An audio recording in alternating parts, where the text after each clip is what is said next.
Hello and welcome. Gregory Peck, who won one Oscar but was also nominated 4 times for Best Actor, was one of the movie industry's greatest statesmen. He collected more than 30 industry awards around the world, gained a reputation for his humanitarian work, and was awarded the US Presidential Medal of Freedom. The American Film Institute also named Peck among the greatest male stars of all time. Greg was always politically liberal and was active in such causes as anti-war protests, workers' rights, and the civil rights movement. Indeed, it was his performance as lawyer Atticus Finch in To Kill A Mockingbird that garnered him the Academy Award in 1962. His films included Roman Holiday, Alfred Hitchcock's Spellbound, The Gunfighter, The Boys from Brazil, The Omen, The Guns of Navarone, and in 1980, the British World War II adventure The Seawolves, about attempts to stop German U-boats sinking supply ships off the coast of India. Greg's co-stars in that film included the English quartet of Roger Moore, David Niven, Trevor Howard and Patrick Macnee. Much of it was shot around the city of Goa on India's mid-west coast, and I was lucky enough to fly there during the shoot with a couple of other Sydney journalists, Matt White and Bunty Turner. We sat down with Greg in the spectacular bougainvillea-filled grounds of the old Portuguese-built Fort Aguada, by then a breathtaking 6-star hotel overlooking the Arabian Sea. In this very relaxed setting, Greg talked about his career, the then changing face of Hollywood and its business dealings that often made it difficult to get good parts, and the time President Richard Nixon mistook him for another Hollywood star in a celebrity lineup. We've been making quite a lot of films lately, and more than one a year, 2 a year. David Niven says he does 1, but occasionally slips into 2. I think that's about my rate of production. Yeah, the last picture was The Boys from Brazil, and that finished us in February of 78. And it came out late in 78. Then I didn't work. I didn't work for over a year. What did you do? 1 a year is it's enough to keep you interested and looking forward to it. If you enjoy doing it, which I, for some peculiar reason, do, God knows why, but I do enjoy it. And that's the reason I keep on doing one now and then. What would be the picture that you most liked of all what you've done in Sydney that you wanted to do? Well, I think we probably dealt with that in Sydney. I think it's still the same one, To Kill a Mockingbird, or Roman Holiday, Yes. or The Gunfighter. I think those would be my 3 favorites. Over the last... Those are all rather ancient. Over the last year, with the production... You could say to me, what have you done lately? Well, forgive me. No, just on that point, indeed. You did The Kate and 12 and The Dove. Yeah. Have you got any other projects yourself that you want to do? No, I would like to, now and then, produce something, and I may, but there's such a tooth and claw struggle going on for new plays or new novels or original material. And the major studios have such avid scouts out in the field and spies, and they have an espionage network in every publishing house. And of course they vie with one another. It's very difficult for an independent to get into that competition. My chances of finding a really good story would be probably through personal acquaintance with some writer. I keep needling my old friend Harper Lee, the lady who wrote To Kill a Mockingbird, about her next book, and whether or not there's a part in it for me to give me first crack at it. And she keeps saying that she will, but then she doesn't come out with the book. That's difficult. And it's not possible to commission somebody because... It doesn't work. It doesn't work. You might have a story idea, but screenwriting is a difficult form. You might think you have a good idea, and you might give it to a very high-priced writer. And incidentally, you're talking about big money. Some of the best original writers now are getting $500,000 for an original screenplay. So it's a big throw of the dice. Yes. It's a big gamble, and it might not turn out. There's no guarantee. How are the two films you produced? How do they come out financially in the end for you? Oh, the Catonsville was a total loss, Yeah. but then I didn't expect much more of that. And the dub? The dub, I think, will be a sort of break-even proposition when all the returns are in. I got quite a shock recently. They told me there was a big hit in mainland China. And I got photographs of posters in Shanghai and huge lines of people in front of the theater. So I got hold of EMI and said, we're going to recoup everything in mainland China, are we not? And they said we sold it for $1,500. No. Yeah. What outright? Millions of people are seeing it, and they may pay 10 cents to get in, but still millions of 10 cents. But they sold it outright for $1,500, more or less, I think, to open up the market there. But coming back to the point you just made about the industrial espionage, because that's what it boils down to, is it more rife now than even, say, 10 years ago? Oh, I think it's escalated now, that in the era of super blockbusters, you know, they see Sugar Plum Fairies dancing with a $100 million gross, or as in Star Wars, $200 million. Well, it just puts a whole company on top of the heap, and all the executives take bows for a couple of years on the strength of a hit like that. So naturally, with that kind of money at stake, they use every means to get the best-selling novels and the good stories that are coming along, get there first. And then the really clever literary agents like Irving Lazar, they're sitting right there in the catbird seat, representing the writers and pitting the studios against each other and pushing up the prices. Have you any first-hand knowledge of that? I mean, in efforts perhaps to get a property? You mean you want a specific example? Well, if there was one, perhaps, yeah. I can't think of a specific example, but I know these people, and I know that that's the way it's done. Whenever I think it seems to me that the novel called Ragtime, by a man named Doctorow, went through very much a process like that, and they ended up paying over $1 million for the rights. That's the screen rights to it. Yeah. I think Warner Brothers were involved in something like that with the Thornbirds, weren't they? There was a lot of Thornbirds, there was a lot of competition. wheeling and dealing there. Yeah. Because I think, didn't Lazar handle that? Probably. Yeah. Is that Swift and Lazar? Same man? Yes. Yeah. It's a tragedy in many ways that's the way it's become, but I guess it has always been big business. Can't escape it. That's right. But there's Filmmaking no is big Peck, business. is there, Mr. Peck? I mean, you're going to pay $1 million, but there's no way of knowing whether it's going with all the clever publicity you can manage. It can still die. Very grandiose enterprises have fallen flat on their face. It can happen, but they're willing to gamble especially with a book like Thornbirds, because millions of people all over the world have enjoyed it, and presumably a certain percentage of them will be aching to see the film.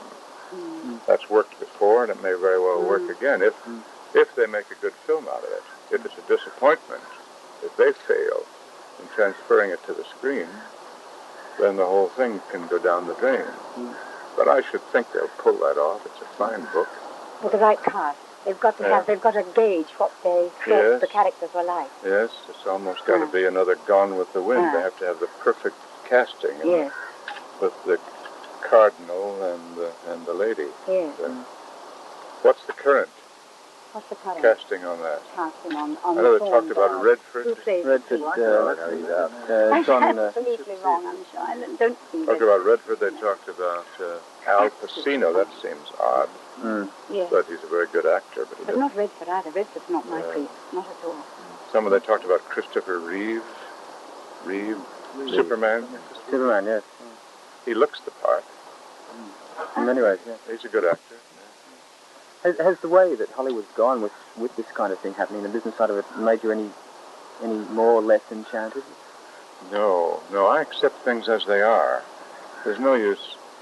It was always commercial. It's a business, and occasionally, one might say, it achieves the status of an art form. Occasionally, when everything happens just right. And that's the way it's always been. And I don't deplore that. I never deplore facts as they are. These are the ground rules. This is what we deal with. Reality. Have you ever It's just that it's more intensified now in the day of the $100 million grosser and You the ever had a conglomerates. regret about any particular film that you've made that you'd say you'd never made? You probably asked me that too. Not me. In Sydney. Maybe somebody else. No, I didn't. Oh, sure, we all do. But my answer would be the same. I have to quote my old friend Ruth Gordon, the American actress, who said, Gregory, never talk about your failures. People have forgotten them for the most part. Yeah. Yeah. And it's true that, you know, that people don't go to see bad films, so they're more quickly forgotten than the good ones. Going along through on life's highway, when you run into strangers, they never say, I hated this one or that one. They didn't see it. They didn't see it. They say, oh, I loved so-and-so, or why don't you do another Guns of Navarone, or why don't you make some more Westerns, or the ladies will say, why don't you make some more romantic stories like Roman Holiday. They remember the good ones. So how do you feel about them coming back and back on television from way back, like Spellbound? I wrote you a fan letter after Spellbound. Did you? It's the only fan letter I've ever written in my life. Really? Yes. I bet you're going to tell me I didn't answer it. You did. It was lovely. Oh, and I swore to my father it was your own signature, and he said it was only a stamp. No, I never have sent out any stamped signatures. No. What? There you are. No. There you are. She can't find the bloody thing now. No, what do you feel about no, them not in coming a up letter. again and again and again? I've been guilty of sending out stamped I'm afraid that's photographs, what it was. That's what it was. but not letters. That was what it was, I'm afraid. Did it say yours sincerely? Didn't say thank you for your kind letter and I don't think so. your very intelligent comments on my work? Well, I'm sorry. Now the truth comes out. Do you write many fan letters? I mean, answering fan letters, rather. Just once in a while, Right. something Thank seems you. especially touching or interesting or perspicacious, then I do. But Did not all of them. did Boys from Brazil provoke any different sort of fan letters? I can't recall that it did, but if it provoked some comments, I remember one lady in New York, who shall be nameless, but her husband is one of the great real estate tycoons in Manhattan and owns scores of office buildings and hotels. And they're the kind of people that have their own swimming pool on the 32nd floor of their own hotel. And she said, in some charity do in New York not long ago, she said, oh, Gregory, don't play any more of those unpleasant villains. We don't want to see you that way. We want to see you as romantic and adventuresome. And I said, nameless, I said, you look after your real estate business, I'll look after the movie making. Yeah. Lovely. I got some of that. People who really didn't like Some of that seeing you kind playing. of comment. Well, it's foolishness. They don't want to see me playing an unpleasant character, but I want to play characters, Sure. pleasant and unpleasant. Yeah. Has that ever happened before?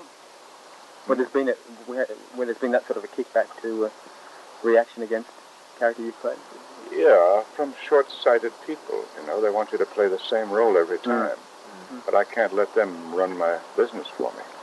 I saw you in a film quite recently, an old one, which was Hornblower, where you played me, of course. Yeah, it's a nice That's a good character. film. Yeah. Where you had to clear. Yes. Yeah. You know, there are about a dozen of those Hornblower novels. Now, we only dipped into 3 of them for that film. And off and on for years, I've dropped rather broad hints that I'd like to do a follow-up. And could well do, because the books carried him on until he was Admiral, Commodore, and Lord Hornblower in his 60s. And actually, I could still do it. Yes, that's right. And see the same fellow 25 years later with all of his exalted honors and degrees and representing the queen in the Russian court, Empress, what's her name? Catherine. Would be interesting, but they say it's at the present time a little bit out of date costume drama, and would be terribly expensive because they need sailing ships and gun battles and costumes, and it's just not in fashion right now. Mm-hmm. Pity.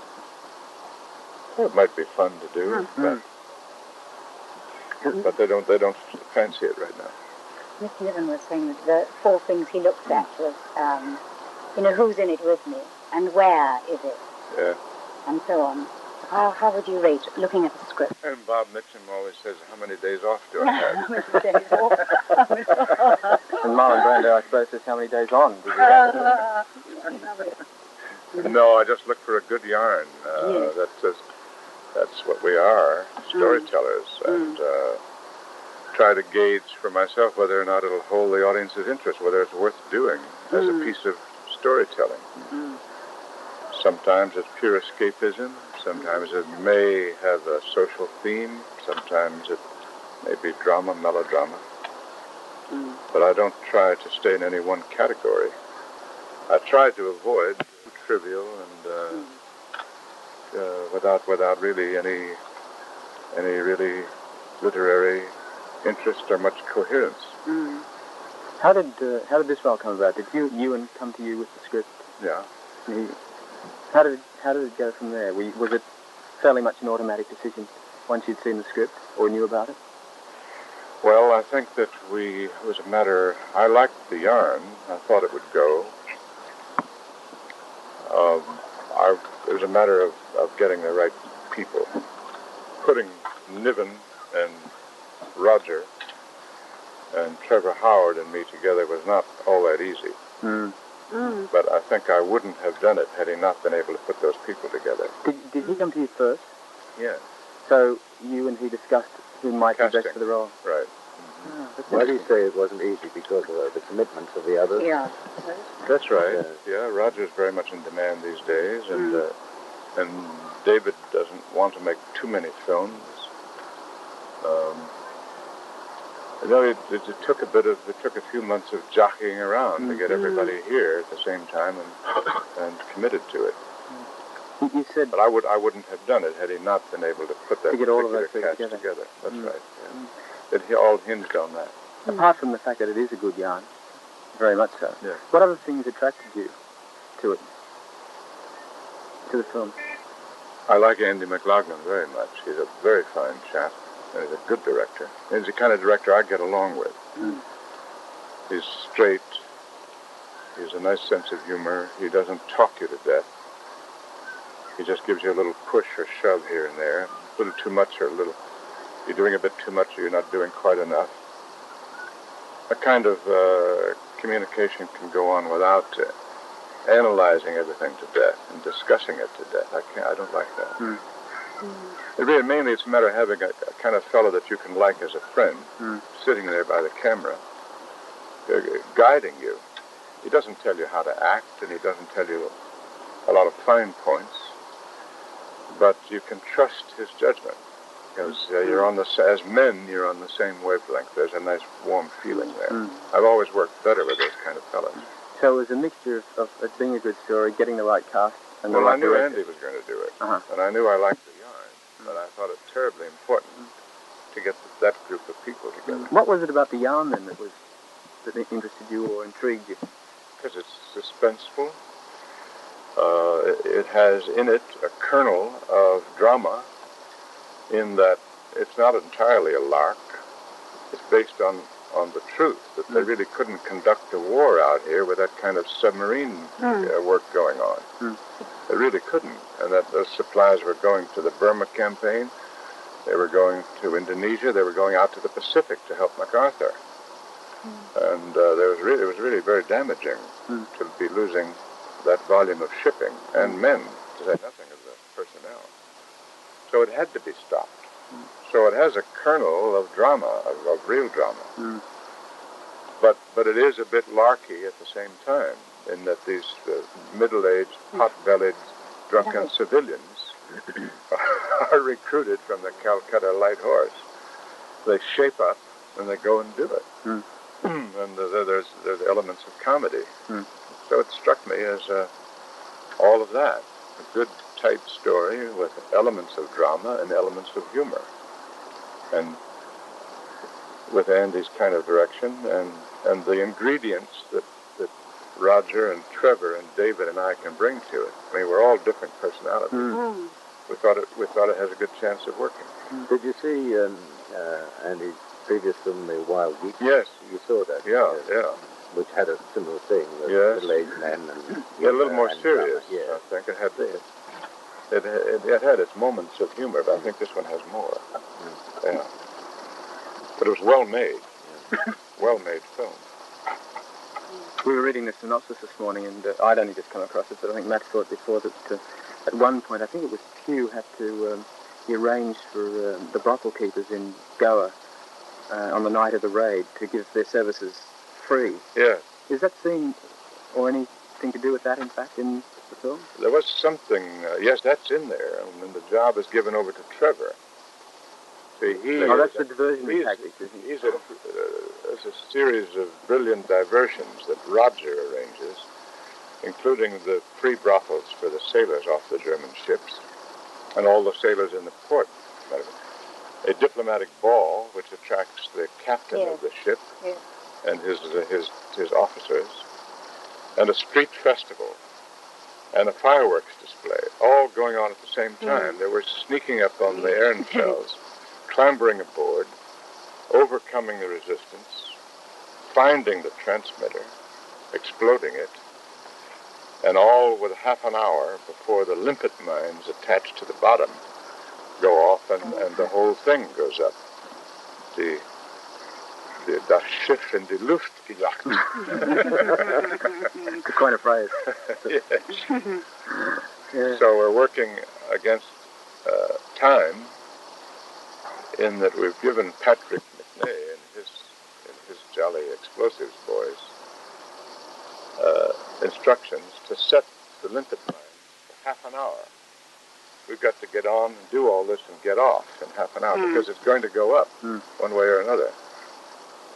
And on top of that, the audience knows that at 1:30 in the morning, a transmission is going to go out revealing the hitherto unknown presence of an American aircraft carrier in an exact position. And the German subs are ready to sink it. So all that's working. It's a kind of high noon going for us. Lovely.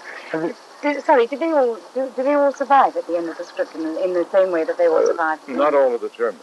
Not all. I meant the no, we have about 4 or 5 wounded, but no one gets Nobody killed. gets killed. No.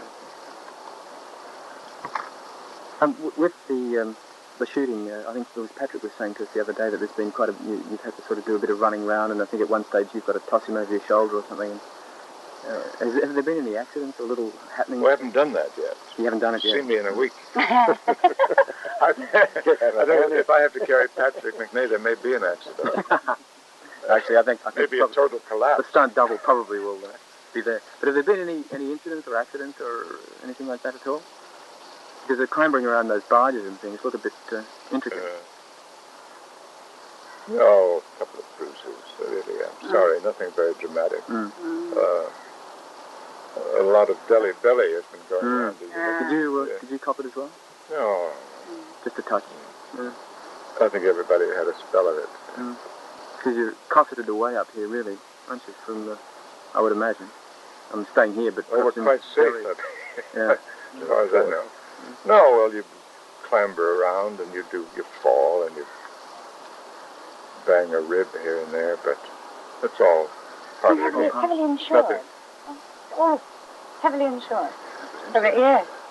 Are we? By the company. We're precious commodities. We have to stay fit, otherwise they can't film, and $100,000 a day more or less goes down the tube. When you're filming, you don't make any effort to stay fit, but when you're not filming, do you make a tremendous effort to get to a gym or take exercise? I don't know whether you'd call it tremendous. I fool away with some time with workouts and tennis and swimming. Mm-hmm. Yeah. You still do 5 miles on the bicycle in the gym? Oh, the bicycle. I've sort of given up the bicycle.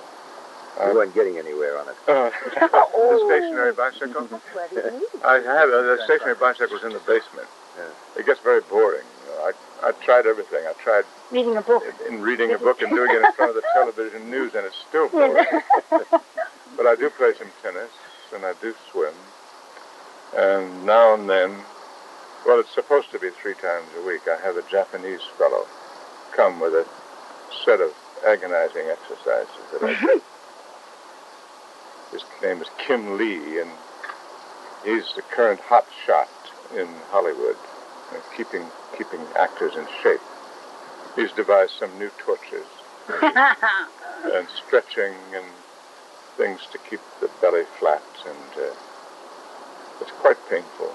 And when I can think of no excuse at all to get out of it, he comes up 3 times a week. Like a trick. Come on, you love it. You love it. Huh? No, I don't love it. Yeah. No. But I do like staying reasonably fit. I don't make a fetish out of it. Well, if it gives you a license to do other things, when I do my exercise, I've paid my penalty. That's right.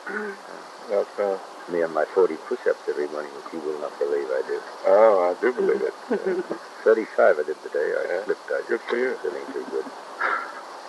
Well, it's just a little bit ridiculous to let yourself go, isn't it? And it slows you down. You can do fewer things well, and you enjoy like that. Yeah. You mind? Sure. Sure.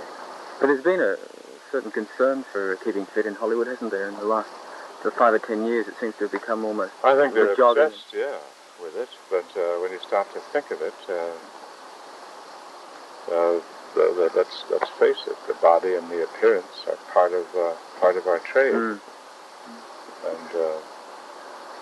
fat people are out of style. They may come back in, but it's really part of one's profession to stay at least reasonably fit. Well, I think everybody else. You're mentally more alert as well. It's a fairly demanding profession. From the outside, it may seem ridiculous, but it does require a good deal of concentration and discipline to stand out there in front of the camera and do those things, to keep your wits about you. You have to be thinking clearly. You have to be feeling reasonably well to do your best. And it's a little bit like being under the gun. Have you ever considered doing your autobiography? No, I don't want to do that. No. Any reason? I'm not interested in looking back all that much.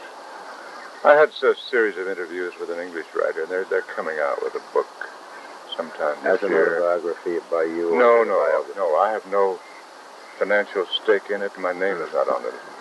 It's by an English writer named Michael Friedland. And I've told him about various films and characters and related anecdotes, and I would say it's more or less of a career record with a little bit about my personal life. But I told him at the beginning that I thought it's really third-rate to sell the intimate details of your life, either as an autobiography or a biography, for money, and that I wasn't going to go into any scandal or anything about my intimate life, but I would talk about things that weren't excessively revealing about me or anyone else. I would tell him interesting stories about people and events that I could recall. Not anecdotes. But that I thought of it mostly as a record of a career. So that's coming out. But it's certainly very far from being a tell-it-all. How much time did you devote to the interviews? Oh, I gave him half a dozen interviews. I couldn't say how many hours. It's quite trusting. Had you read something about him, or had somebody recommended him? Well, he did a book about Fred Astaire. And Fred said he was all right. All right. And I kept saying no for about 4 years, and he finally broke me down. I agreed to do it, but on my own terms. That's interesting, because one thing that I've, going back through some of the things that have been written about you that we have at our paper, one thing that I find very interesting, but that you don't talk about very much, is your liberal views and how you acquired them. Did they come from your youth, or was it experiences once you started in the industry? Well, I was a teenager, a high school and college student during the Great American Depression in the 30s. And the first president I voted for was Franklin Roosevelt. So I was very much indoctrinated by his liberal policies and by the problems of that day and age.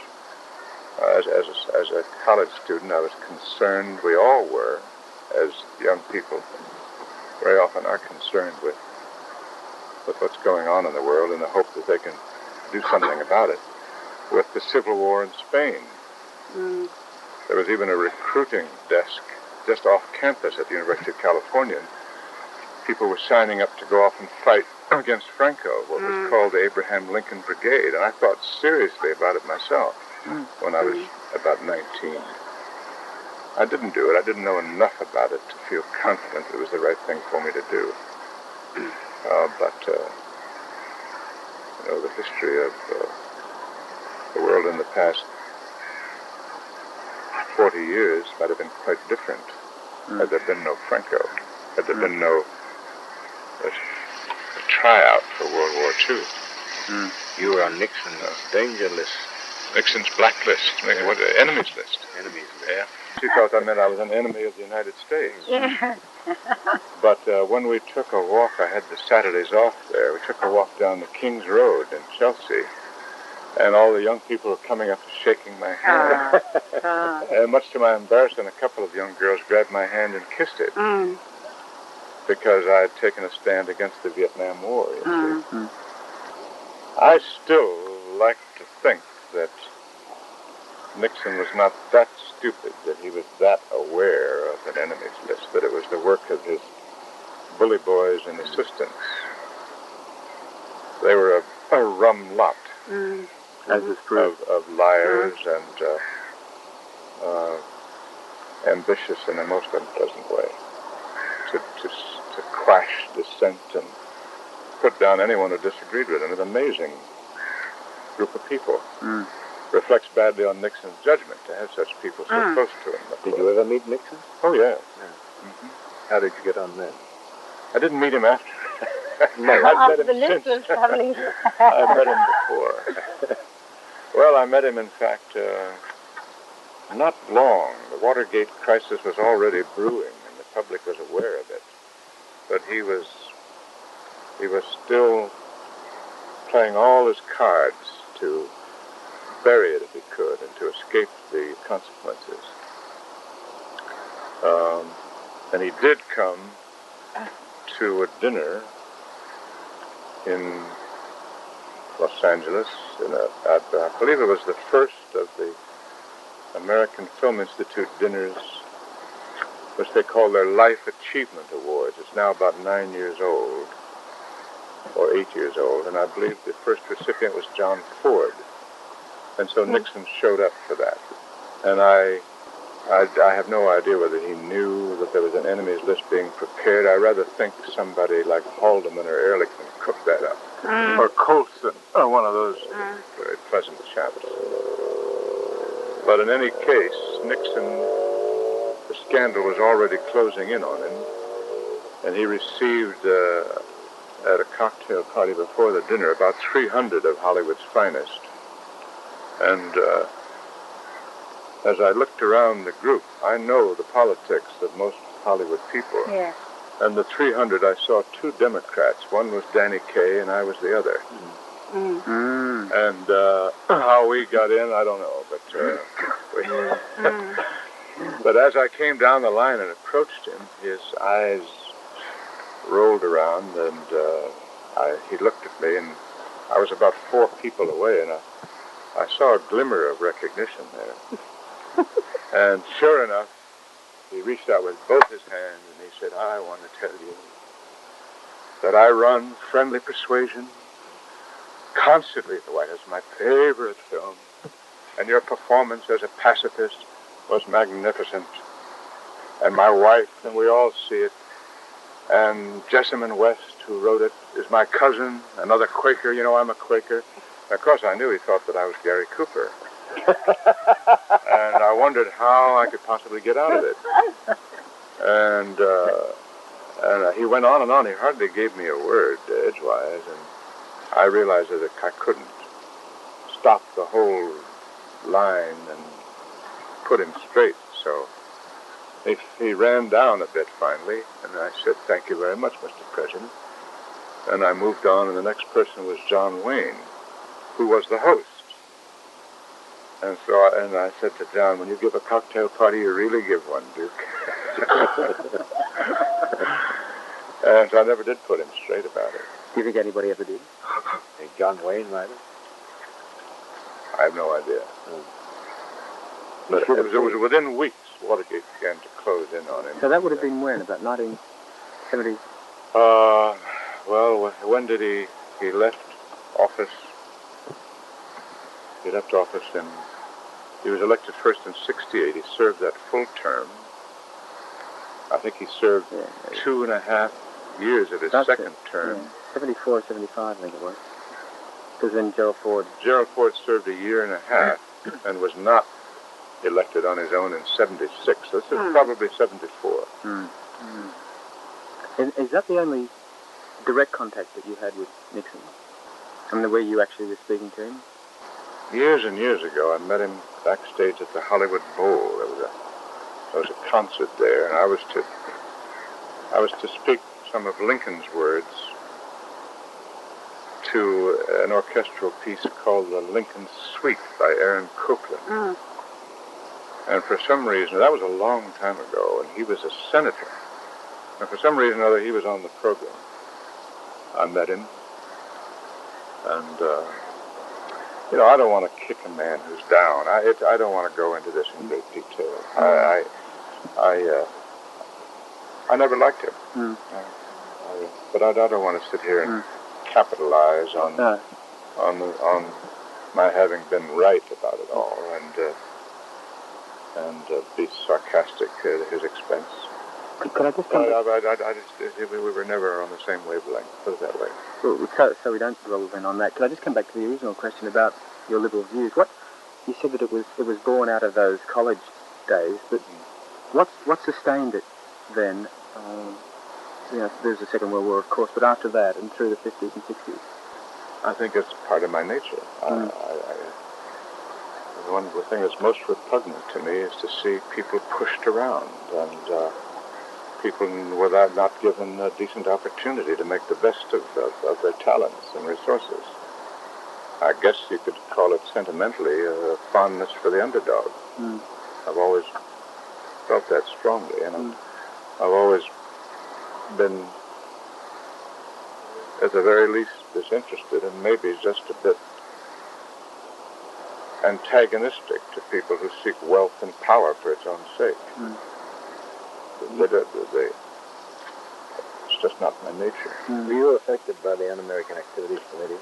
Yes, I was going to ask that. I never really got called up, and never was ever asked any probing questions about my political beliefs, but I was asked to come in before the California. They formed in imitation of the Washington House Committee on Un-American Activities.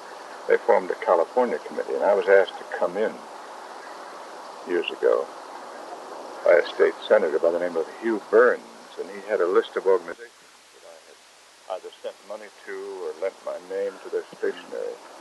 I wanted to know what they were all about, and I went down the list one after another, and they were all humanitarian organizations. He called them communist fronts. A couple of theater groups that were suspected of being left-wing I'd sent $100 to.